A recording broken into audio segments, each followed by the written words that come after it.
అందరికీ నమస్కారం. నా పేరు భానత్ మహేందర్. మాది రొల్లపండ తండ గ్రామ పంచాయతీ, చివేల మండలం, జిల్లా సూర్యాపేట. ప్రస్తుతానికి ఏమున్న ఎమ్మెల్యే గుంటకండ్ల జగశ్రెడ్డి గారు. నేను గత 5 సంవత్సరాల నుంచి కాంగ్రెస్ పార్టీలో తిరుగుతున్నాను. చిన్న కార్యకర్తగా వచ్చాను. ఇప్పుడు ప్రస్తుతానికేమో చివేల మండలానికి ఎస్టీసీల అధ్యక్షునిగా ఉన్నాను.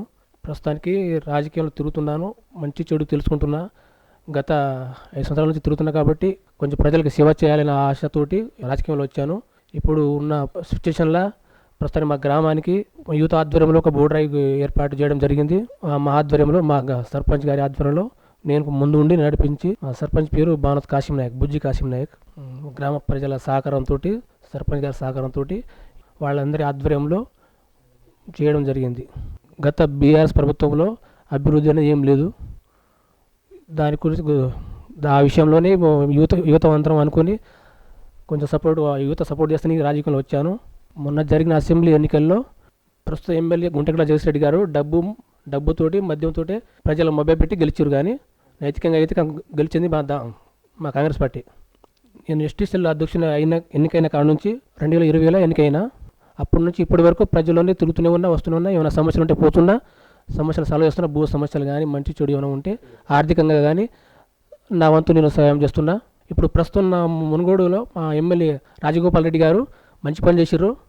ఆ మంచి పనినే కొనసాగింప మేము కూడా చేస్తామని చెప్తున్నా.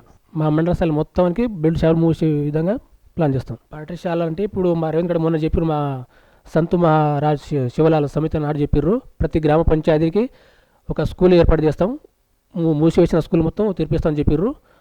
ఆ విధంగా కొంచెం టైం పడుతుందేమో కానీ ఖచ్చితంగా చేస్తాం. ఇప్పుడున్న మా మండలానికి నిరుద్యోగ సమస్య మెయిన్ ఒకటి ఉంది. ఇంకోటి ఏమో డబుల్ బెడ్రూమ్ ఉంది. ఈ 2 వాటర్ సమస్య ఒకటి ఉంది. ఈ 3 మా సీఎం రేవంత్ రెడ్డి దృష్టికి తీసుకెళ్దామని మా వాళ్ళకి హామీ ఇవ్వడం జరిగింది. పోయిన గత బీఆర్ఎస్ ప్రభుత్వంలో మొత్తం అవినీతి జరిగింది. నిరుద్యోగం జాబ్ లేదు, ఏం లేదు. ప్రస్తుతానికి కాంగ్రెస్ పార్టీకి నమ్మి నిరుద్యోగులు ఓటేశారు. అందుకే ఖచ్చితంగా మళ్ళీ వాళ్ళకి జాబులు ఇవ్వడం. మొన్ననే చూసారు మీరు, మొన్న 7,900 పోస్టులు తీసిరు మన రేవంత్ రెడ్డి గారు. నర్సింగ్ పోస్టులు తీసిర్రు. ఇంకా కొన్ని తీస్తూనే ఉంటారు. ఆ నమ్మకంతో మా నిరుద్యోగులు కూడా కాంగ్రెస్ పార్టీ ఓటేస్తారని గట్టి నమ్మకం ఉంది. కాంగ్రెస్ పార్టీ ప్రవేశపెట్టిన 6 గ్యారంటీలు ప్రజలకు వెళ్ళింది. ప్రతి ఇంటింటికి తిరిగి ప్రచారం చేయడం జరిగింది. ప్రజలు నమ్మారు, ఓటేశారు, గెలిపించినారు. అయితే ఆ రెండు హామీలు ఆల్రెడీ అమలయ్యాయి. ఒకటి బస్సు, ఒకటి ఫ్రీ బస్సు, ఒకటి ఇంకోటి ఏమో ఇది 10 లక్షల ఇన్సూరెన్స్ గురించి, అది రాజీవ్ ఇన్సూరెన్స్ గురించి ఒకటి, 2 అయినాయి. ఇంకా అతి త్వరలో 200 యూనిట్లు కరెంటు ఫ్రీ ఇవ్వడం జరుగుతుంది. అతి త్వరలోనే మహిళలకి 2,500 రూపాయలు ఇవ్వబోతున్నాం. కొత్తగా రేషన్ కార్డు అప్లై చేసుకున్నారు, అది కూడా ఇవ్వబోతున్నాం. అతి త్వరలో ఇంధన ఇల్లు కూడా ఇవ్వబోతున్నాం. మొన్న జరిగిన ప్రజాపాలనలో మా గ్రామ పంచాయతీ రొల్లపండ తండలో ముఖ్యంగా అయితే ఇళ్ల దరఖాస్తులు కూడా ఎక్కువ వచ్చినాయి. ఇంకోటి అది మన రేషన్ కార్డు దరఖాస్తులు ఎక్కువ వచ్చినాయి. ఇంకోటి కొత్త పింఛన్లు రాలేదు, కొత్త పింఛన్లు వచ్చినాయి. ఈ 3 అయితే ప్రధానంగా ఇక్కడ ఉన్న సమస్య. 3 ఎక్కువగా వచ్చినాయి. ఇప్పుడు పోయినసారి సర్పంచ్ ఎన్నికల్లో తాజా మాజీ సర్పంచ్, బీఆర్ఎస్ సర్పంచ్ పేరు బుజ్జి కాశీం నాయక్ కొన్ని హామీలు ఇచ్చారు. ఆ హామీలు నెరవేర్చలేదు. రానుండగా మన గ్రామ పంచాయతీ ఎన్నికల్లో నన్ను సర్పంచ్ గెలిపిస్తే ఖచ్చితంగా చెప్పగలను, ఒక గుడి అయితే కట్టిస్తాను చెప్తున్నా. ఇంకా అది క్రీడా ప్రాంగణం కూడా ఏర్పాటు చేస్తా. ప్రధానంగా యూత్ అందరికీ ఒక గ్రౌండ్ ఏర్పాటు చేస్తా, ప్లే గ్రౌండ్ ఏర్పాటు చేస్తా. తర్వాత కొంచెం ఇక ఉన్న సమస్యలు కొన్ని ఉన్న సమస్యలు అన్ని క్లియర్ చేస్తాను. నేను ఊరికి మొత్తానికి సీసీ కెమెరా ఇప్పిస్తా, సీసీ రోడ్లు ఇప్పిస్తా. వాటర్ సమస్య ఒకటి, ప్రధానంగా వాటర్ సమస్య ఒకటి ఉంది, అది కూడా క్లియర్ చేపిస్తా. నా పాత్ర మండల స్థాయి లీడర్ కాబట్టి ముఖ్యంగా రానున్న ఎలక్షన్లో కొంచెం గట్టి కష్టపడి ఎంపీ కానీ, ఎమ్మెల్సీ కానీ, ఎంపీటీసీ కానీ, జెడ్పీటీసీ కానీ, మున్సిపాలిటీ కానీ అన్ని ఎలక్షన్లోనూ నా పాత్ర ఖచ్చితంగా ఉంటుంది. కష్టపడి కొంచెం మా పార్టీని పైకి తీసుకొచ్చే బాధ్యత నేను తీసుకుంటున్నా. మా కాంగ్రెస్ పార్టీని అయితే ఖచ్చితంగా గెలిపిస్తా. ఖచ్చితంగా గ్రామ సర్పంచ్గా నన్ను ఏకగ్రీవం చేస్తే ప్రభుత్వం ఇచ్చే నిధులు ఖచ్చితంగా తండకే అభివృద్ధి చేస్తా.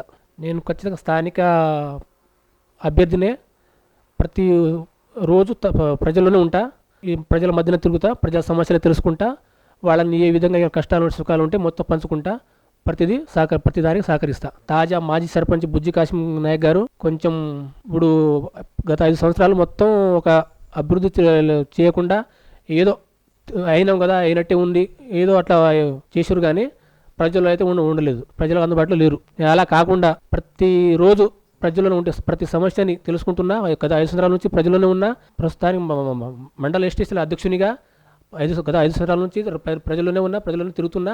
ప్రజల సమస్యలు సహకరిస్తున్నా, తెలుసుకుంటున్నా, వాటిని పరిష్కరిస్తున్నా.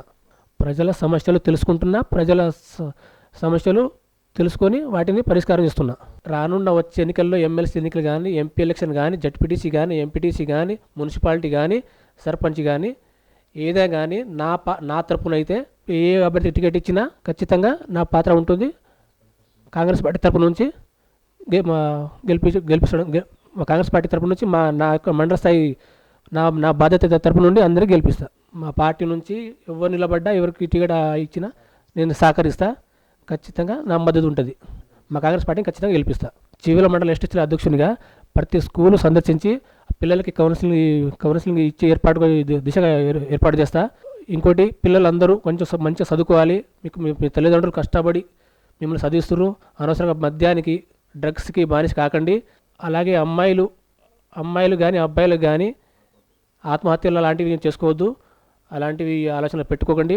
ఉన్న నిరుద్యోగులకి చెప్తున్నా ఒకటే, నిరుద్యోగులందరికీ జాబులు వచ్చే విధంగా మనకు మండల స్థాయి ఉన్న లీడర్లందరికీ నా ద్వారా ఒక విజ్ఞప్తి చేస్తా. మీకు జాబులు వచ్చేటట్టు చేస్తా. నిరుద్యోగులు మన బంజారా సోదరి వాళ్ళందరికీ నేను చెప్పేది ఒకటే, కష్టపడండి, చదవండి, ఎలాంటి ఆత్మహత్యలు చేసుకోకండి. మీ తరపున నేను ఉండి ఒక చివరి మండల ఎస్టీసీల అధ్యక్షునిగా ఉండి మీ బాధ్యతలను తీసుకొని నా భుజాలు వేసుకొని మొత్తం సమస్యలు ఉంటే మొత్తం తీరుస్తా. ఒక మండలానికి ఒక గురుకుల పాఠశాల మా ప్రభుత్వం చెప్పింది.